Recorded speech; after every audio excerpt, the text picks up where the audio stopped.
We need some outlines in here, please. Thank you.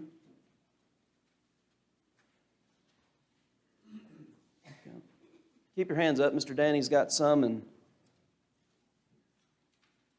he's bringing them in.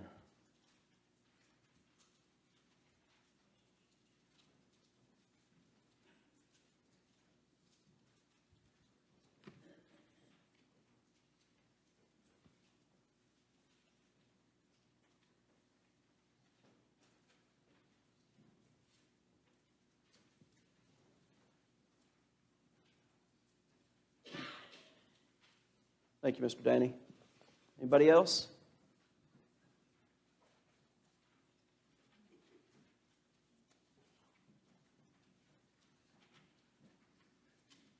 We got one more in the back, Mr. Danny. I think that's it. All right, Book of Job. And I'll wait till she gets hers and we'll get started.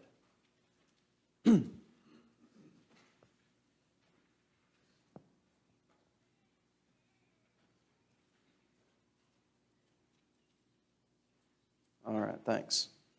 All right, the book of Job. Your key thought for the book of Job, obviously, is the reality of suffering and the questioning of it.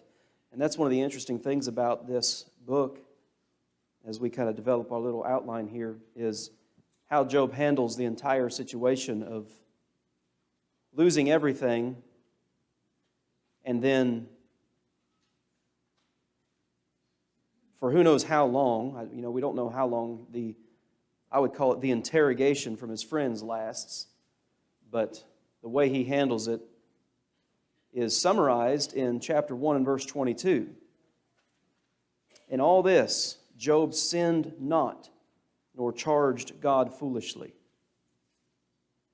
But Job has a lot of questions, and he wants to know, he wants some answers. And I think we could certainly sympathize with that perspective. But as you open the book, it says there was a man in the land of Uz whose name was Job, and that man was perfect and upright, and one that feared God and eschewed or turned away from evil.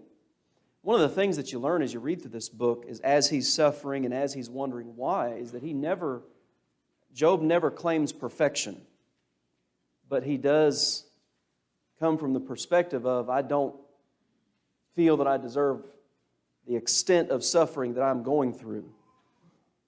And one of the things I point out, so I think of it with Job or like Cornelius in Acts chapter 10 and other individuals. Well, Noah in Genesis chapter 6 is when you have these types of descriptions of these individuals, perfect, upright, one that feared God and turned away from evil, the New King James says blameless instead of perfect. And we understand the claim is not it's not in the sense of sinless perfection, but it's just that. He's above reproach, as we say. He is unable to be blamed with sin. And that kind of, as you read his responses to his friends, that kind of plays itself out in his claims and defenses. But anyway, the point I'm making here, like again with Noah or Job here or Cornelius, when you have these descriptions, well, this is the Holy Spirit describing these individuals. And so this is God, when we're reading a phrase like that, of Job 1 verse 1, the latter part there, that's God's perspective of this individual. And I think we should keep that in mind, because there are so many folks in the religious world that think Christians are nothing but, you're just nothing but a sinner. And you're worthless and you just can't help yourself. You have to sin. Well, the Holy Spirit describes a lot of individuals in the Bible who follow God in this very same way. And so I think we should keep that in mind. Your main characters throughout the book, obviously, God and Satan. And as you open the first two chapters, the first two chapters kind of lay the groundwork for the remainder of the book. One of the things that we learn is we don't know everything that's going on behind the scenes, as it were. Our knowledge is quite limited. And so we'll talk about that a bit. But then, of course, you've got Job and then his 3 friends, and then a younger acquaintance, I guess you would say, shows up. Eliphaz, Bildad, Zophar, and then Elihu. Job is mentioned in other places in the Bible, and specifically in Ezekiel 14, and then James chapter 5. And so, well, let's do this before we go any further. Any questions or comments before we really get into the material here? All right. So chapters 1 and 2 are an important, you've got to know chapters 1 and 2 if you're really going to understand the rest of the book, because they're, we're not given all the details of what exactly takes place here, but this is what we're told. Well, let's do this first. So we're introduced to Job in the first 5 verses. All right, a very wealthy man, 7 sons, 3 daughters. You have all of his substance there in verse 3. He was the greatest of all the men of the East. And the implication in verses 4 and 5 is that when his children got together on their day, verse 4, and most people think, well, that's probably the celebration of their birth, as we call it, our birthday. The family would get together and they would celebrate. And it was so, when the days of their feasting were gone about, that Job sent and sanctified them, and rose up early in the morning and offered burnt offerings according to the number of them all.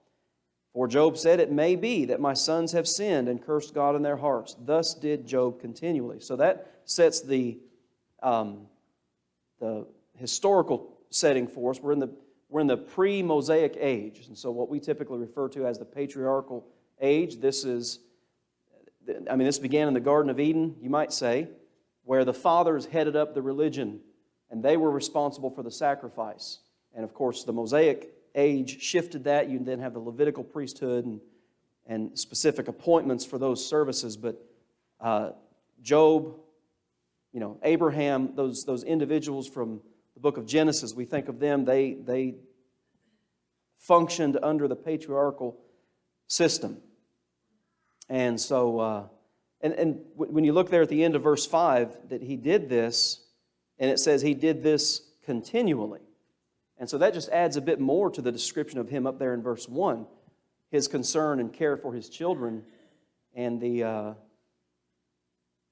recognition of the importance of sacrifice and worship to God, and also the covering of sin, which of course was accomplished through the shedding of blood.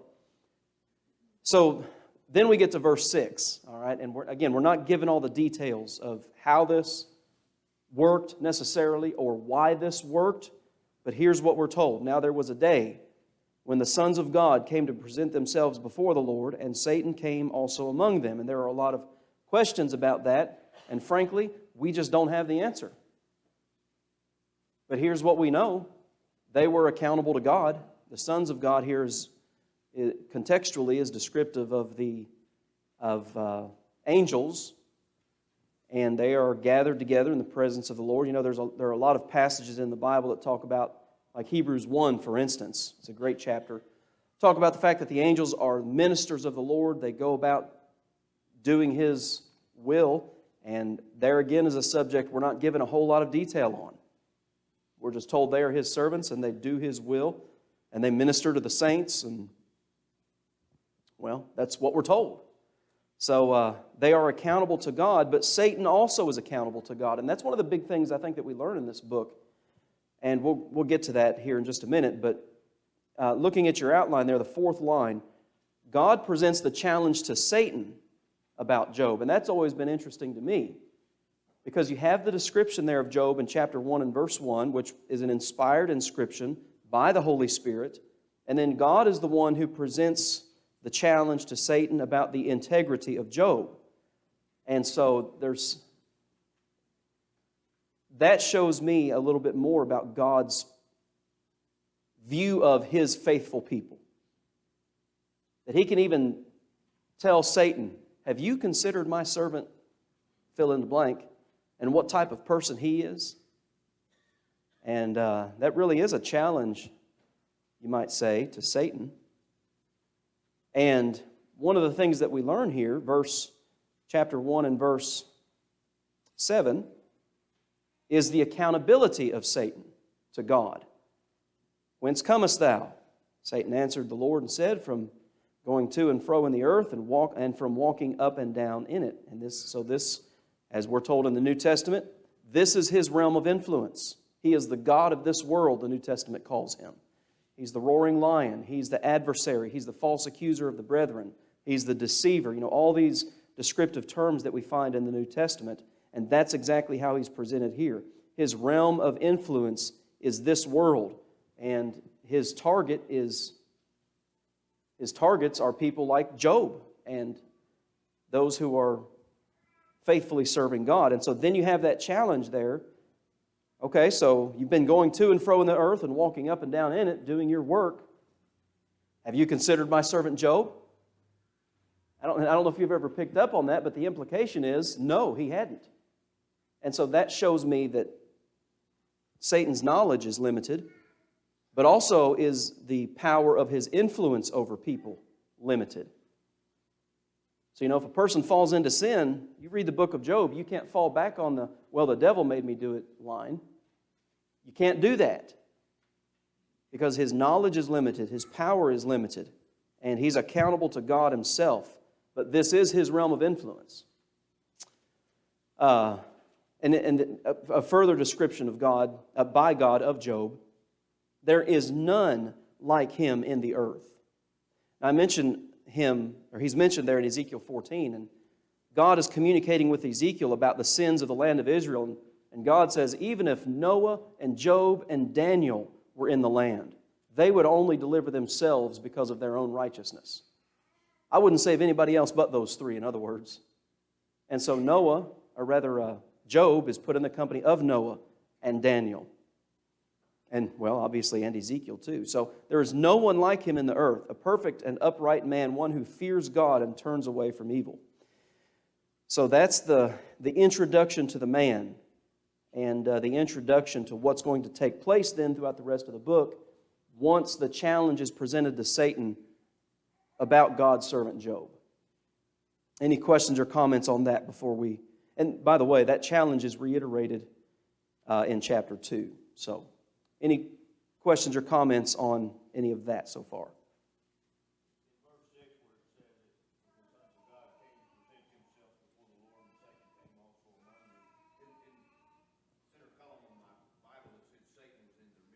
Now, I don't know that they, the sons of God, recognized who Satan was, but according to verse 7, it appears to me that the Lord knew who he was. Yeah, and that's the thing about this event of accountability, I guess what you call it there in Job 1:6, and then also again over in chapter 2, first verse. We just don't have all the information about what everybody, whether those sons of God knew exactly what was happening there. And yes.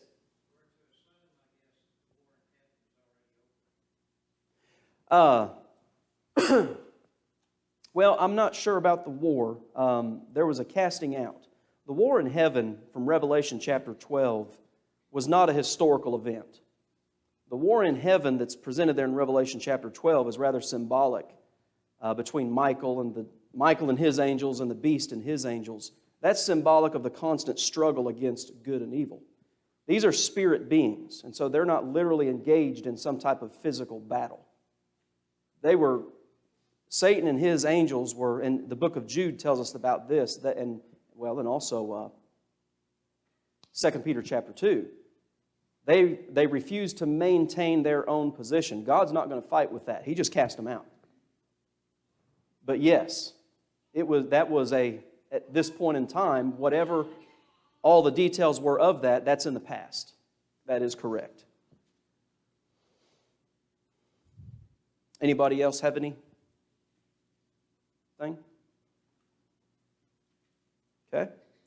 So we have chapters 1 and 2, the presentation of Job to Satan. Of course, chapter 1 records the losses of Job starting in verse 13. But from chapter 1, from verse 9 down to verse 12, you have Satan now, I guess you'd say, returning the favor and challenging God. And so Have you considered my servant Job? And Satan's answer is, well, does he fear you for nothing? In other words, the only reason he serves you, God, is because you give him stuff. And so that implies that man is kind of only a rewards-based kind of servant. You give him something and he'll help you out. And two, that God is not really of service, and therefore he has to bribe people into his service. And so kind of you might say, an insulting response. You put a hedge around him, you protect him, you've given him all this stuff.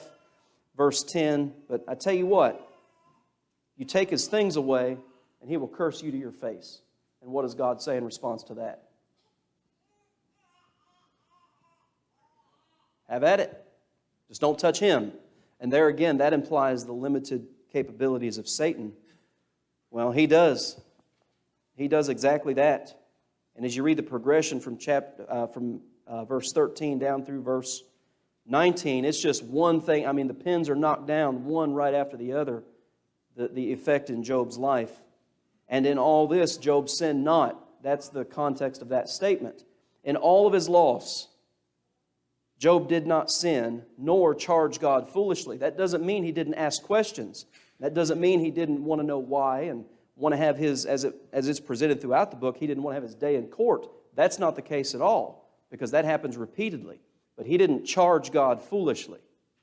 And you've heard me talk about that before. A lot of folks in the world, and sometimes even in the church, charge God foolishly. Well, God took this person from me, or why did God do this to me? And I suppose it's easier in times of tragedy to blame God, because, God's supposed to be good. And yet all this bad stuff's happening. And, the atheist and the agnostic, they think that's one of their strongest positions. It's really not. We're never told that because God exists, only good stuff will happen.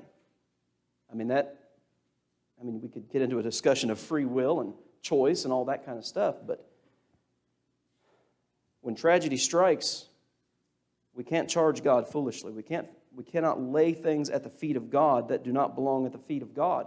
And I think that's one of the things that the book of Job helps us with is Job doesn't, we know, all right, we know what happened before tragedy struck Job's life.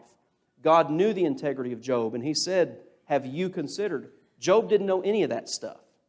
And so far as we know, he was never told. None of his questions were ever answered that he asks throughout these chapters. In fact, the way the book ends is quite interesting, but you have this all laid out in chapters 1 and 2. Everything's taken away from him. And, look at chapter 1 and verse 21. The Lord gave, and the Lord hath taken away. That shows his misunderstanding. That shows Job's limited knowledge of reality. And I would say that you and I are in that same situation, that we have a very limited knowledge. And that's exactly what God does starting in chapter 38, as he turns the questions on Job. And so, beginning then in chapter 3, you have a cycle of speeches. And so what I did for you in your outline here is I gave you each individual's name and then the chapters that they spoke. So Job spoke first, and then a friend responds. Job responds, a friend, and so they go in turns. So it's cyclical throughout the book. Somebody on the live stream says the Old Testament is for our learning. Could the trying of Job have been done as a lesson to man to resist evil and be wise? Oh, there's no doubt about it. In that moment, it was for Job. And I would say whoever was around him, but yeah, there's no question about it that we learn so much from not just his loss and his reaction to loss, but then his, as he calls them, his miserable, comforting friends who show up to help out. So chapters 3 to 37, Job and his three friends alternate in discussion about Job's condition. There's a lot of speculation. There's a lot of false identifications, I guess you'd say, of reasons and recommendations. They talk about Job's condition, how he got there, and then what to do to change it. I've said this before. Somebody read chapter 2 for us. So verse 11 introduces us to his three friends by name. They made an appointment to come together to mourn with him and to comfort him. Well, that's wonderful. But somebody read chapter 2 here, verses 12 and 13. Please.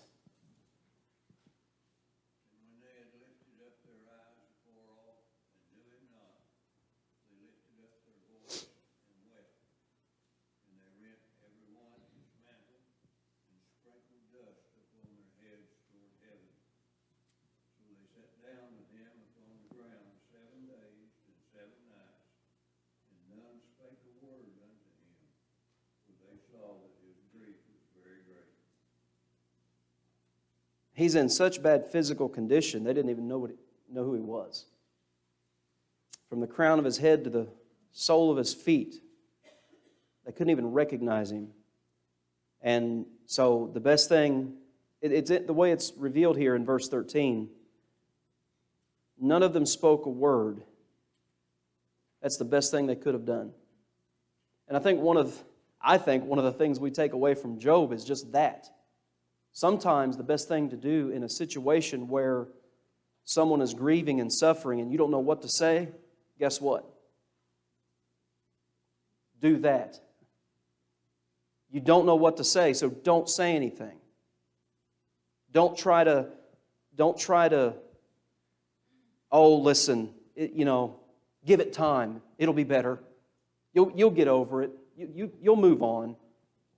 Be quiet. Maybe you can say something like, well, I'm sorry for your loss and I'm praying for you. When people are suffering, and again, not just emotionally and mentally like he certainly would be at the end of chapter 1, but then physically, chapter 2, they don't need your explanation. They don't need you to come up with some grand speech to justify their suffering. Because you don't know their story, you don't know what's going on, and you don't know all the details. And so the best thing to do is just be there and be quiet. And a lot of times in situations like that, you'll find when you do that, a person will open up and then you can talk. Let them go first, though. Don't try to explain away their grief and tell them it'll be okay. So I think that's kind of one of the purposes of Job too, not just to learn about suffering and the reasons of it, but maybe from the perspective of the friends and family of the one suffering. Maybe there's a big lesson there in the book of Job too. So those chapters, 3 to 37, the alternating, the cyclical speeches you might say, and then 38 to 41, God speaks. And that's where it gets really interesting. And then 42, we have a record of Job's being restored. Any questions or comments before we get into the lessons here?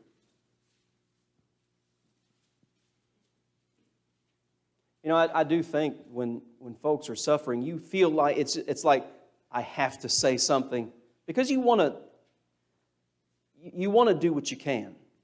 And I get that, and I think you get that too. You want to do whatever you can. And, sometimes you just feel helpless because there's not, what can you do? But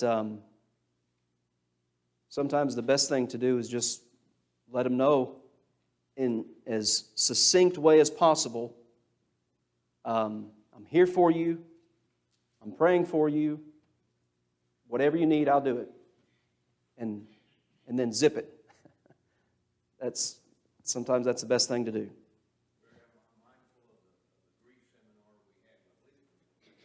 Yes.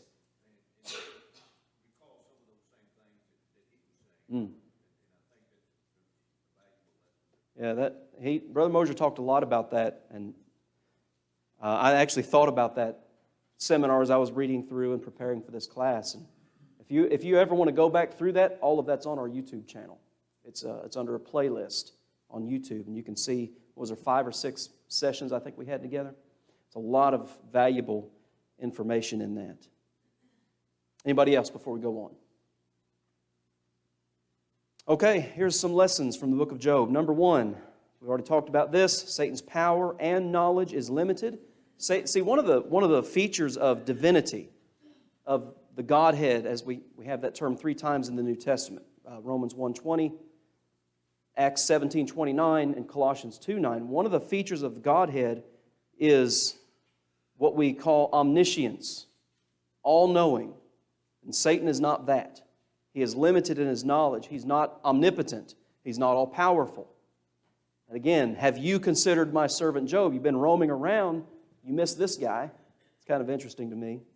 Satan's power and knowledge is limited. You do not have to give in to the devil.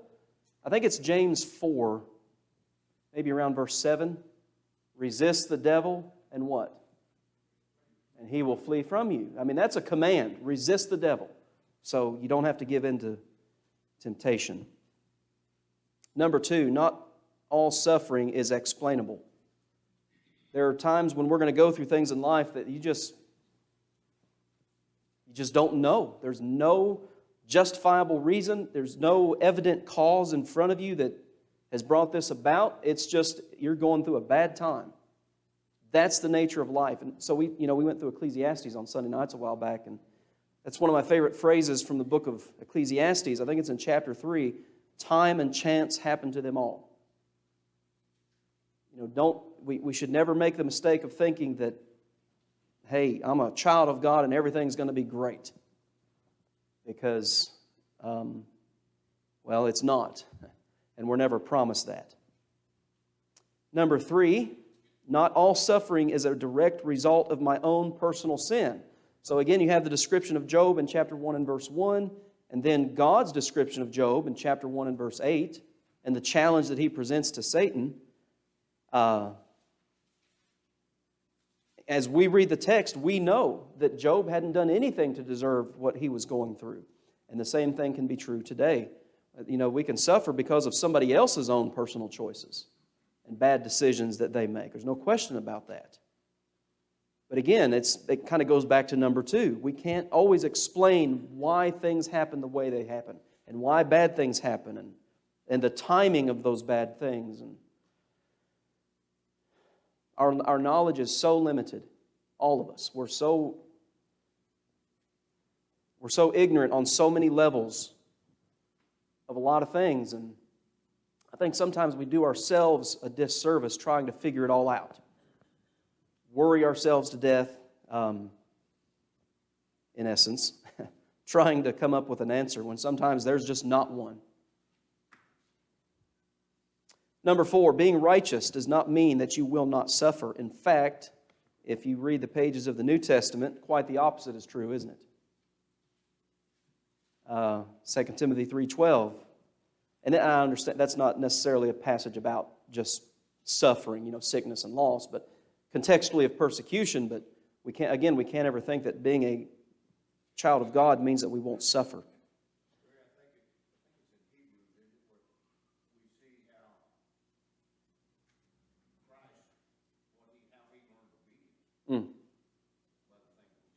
Hebrews 5, 8, and 9. He learned obedience by the things which he suffered. Yeah. And that doesn't mean he didn't know what obedience was, but he experienced it in a way that he had never experienced it before when he suffered. And by the way, the verse just before that, Hebrews 5 and verse 7, it talks about his prayers that he offered up with vehement cries and tears, talking about his prayers in the garden. There's value in suffering, and that's hard to, I'd say that's kind of a hard, why would you even say that? Well, the trying of your faith produces endurance, is what James tells us. And let endurance have her perfect work, that you may be perfect and entire and lacking nothing. Resistance training for your body makes you stronger, doesn't it? Well, the same thing's true spiritually. You go through things that are resisting you, and you push through, and you endure, and you come out stronger on the other side. There can be value in suffering, but if we approach the if we approach the suffering in life from the perspective of, well, I'm a Christian, this shouldn't be happening to me, well, then we just fall into the I'm a victim and the concept of self-pity, and it can go in the opposite direction. But James tells us that we can learn and grow from suffering. And it's not that we seek it out, it's just that it's going to come. It's going to come, and we'd better be prepared for the reality of it. Man is extremely limited in his knowledge of the power and wisdom of God. And so let's do this. Go ahead to Job 38. And you've only got so much time, but his friend's solution, basically all three, well, four of them, Elihu included, their ultimate conclusion is the same. Well, Job, you did something, the righteous never suffer. That's what they say. One of the questions they ask is, well, who ever suffered being innocent? And so they're trying to pick through his life, and again, what I was saying earlier, they're trying to figure all the hows and whys out, and they have no clue what they're talking about. But the whole time they're talking, they're just running him down. And that's why he says, man, you guys are miserable comforters. So God responds then to not only to Job, but also to those four friends. Who is this that darkeneth counsel by words without knowledge? Gird up now thy loins like a man. I don't want God say, okay, you want to stand before me? Stand up. Here's your chance. And it's just question after question. If you want to do that, act like a man and stand up. I will demand of thee, answer me. Where were you when I laid the foundations of the earth? Declare, if thou hast understanding. And that's what chapters 38 through 41 present, is maybe you don't know as much as you think you know, Job. And maybe you're not the one in charge. So man is extremely limited in his knowledge of the power and wisdom of God. And God even, as you look through those chapters, He even goes through some individual events of creation. He even talks about specific animals. I made notes in the margin of my Bible. He talks about, look at chapter 39 here, beginning in verse 1. Mountain goats, wild donkeys, ox, ostrich, horse, the hawk, the eagle. You can't explain how these things function. And you want me to explain myself to you? And so, man is extremely limited in his knowledge and in the power and wisdom of God. Number 7, life is brief and uncertain. And that we all know that's true. I would say we could probably say life is brief and uncertain at best, because the uncertainties of life can change things in a minute, literally in a minute. And then finally, there is hope of vindication when we stand before God. And that's Job chapter 19. The end of Job 19 is one of those high points where he says, I know that my Redeemer lives, and I'll stand before Him one day. I'll see Him in my flesh, and then we can talk. So Job 19 is one of those high points in the book that presents that sense of hope of being able to be vindicated by God. All right. Any questions or comments?